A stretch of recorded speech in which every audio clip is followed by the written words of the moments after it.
And now please lie on your back and just imagine yourself doing it. Because now you've had a taste. You've had a little bit of a taste. And now you can lie there and just simply imagine.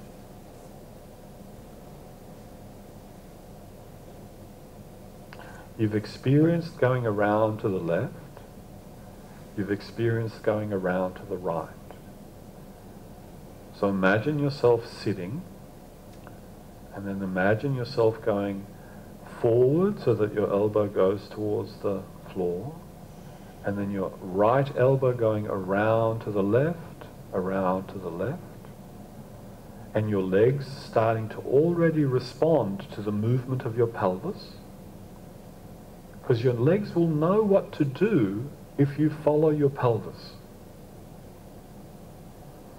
And then you keep on sweeping the elbow around more to the left,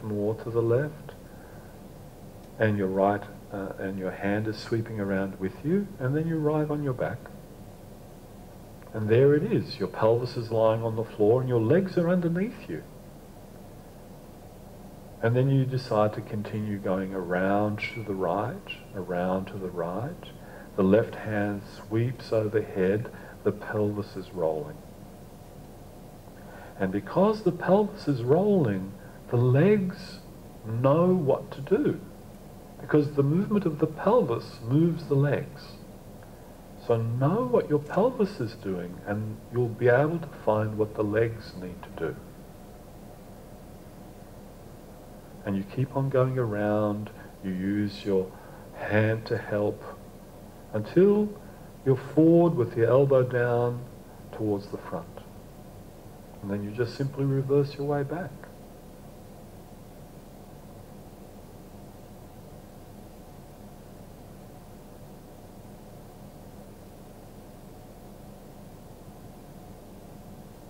So your left hand is always on the floor for support.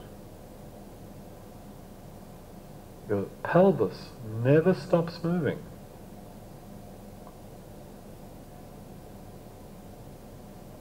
The movement of your pelvis assists you to know what to do with your legs.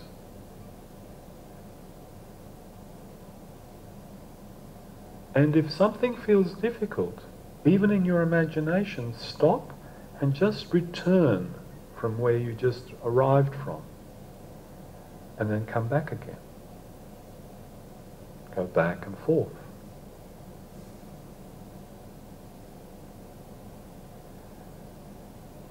And then there's another strategy, another trick.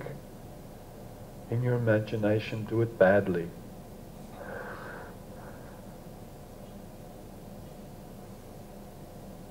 Don't be so concerned with doing it correctly, right. Just do it badly. Give yourself that permission to make a mistake.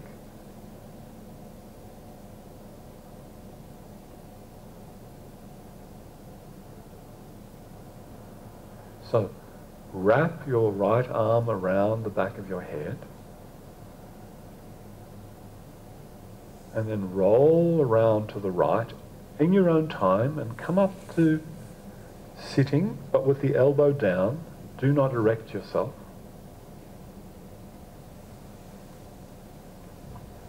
And then, once you're there, return to being on your back.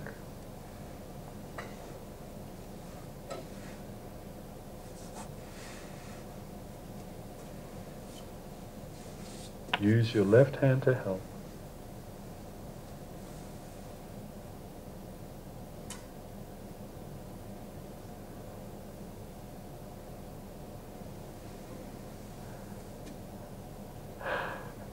Where are the legs? Where are the legs? Oh my God.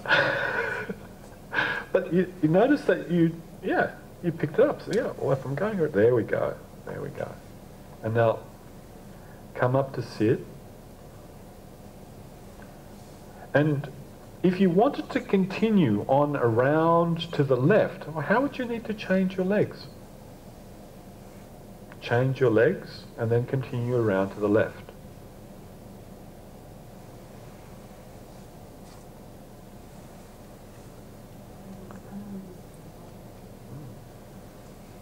So find your front And when you come up to your right, somehow that left leg has to get in front. How does that left leg get in front?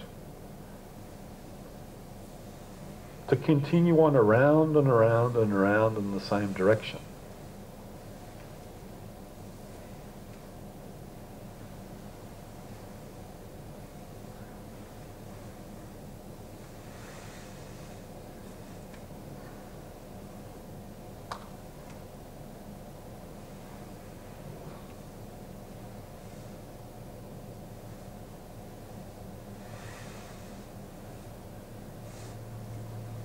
Okay, lie on your back please and rest.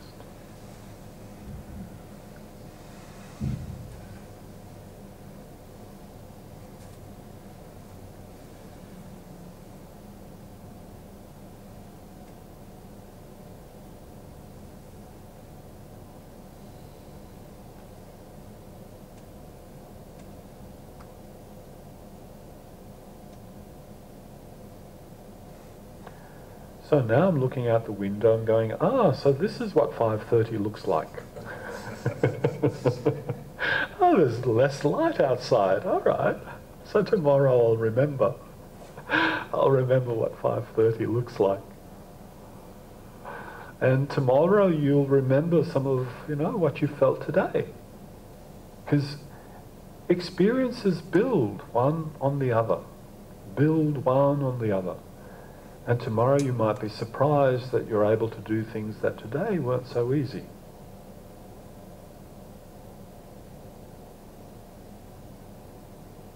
That's part of the magic of the method. But it's also part of the magic of learning. And they knew this years ago, that, if you start something and you kind of just let it stew in the background for a little while, suddenly you know it. You know it better. A little bit of incubation always helps. Notice how you're lying. And in the easiest way you know how, roll to one side, come up to standing.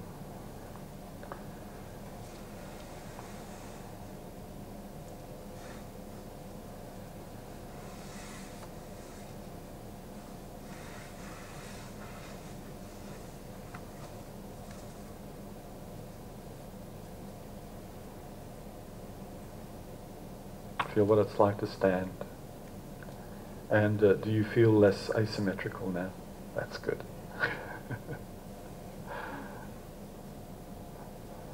So even though we had the same arm over the top, yeah, that's good. All right. Please walk. Walk a little bit, feel what it's like.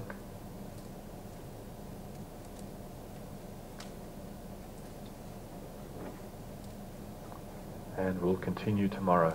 Thank you very much. Cheers. If you could remember to pop your name tags back on the table, and if you can, just at least for a couple of days, wear them so when you're not rolling on the floor, so that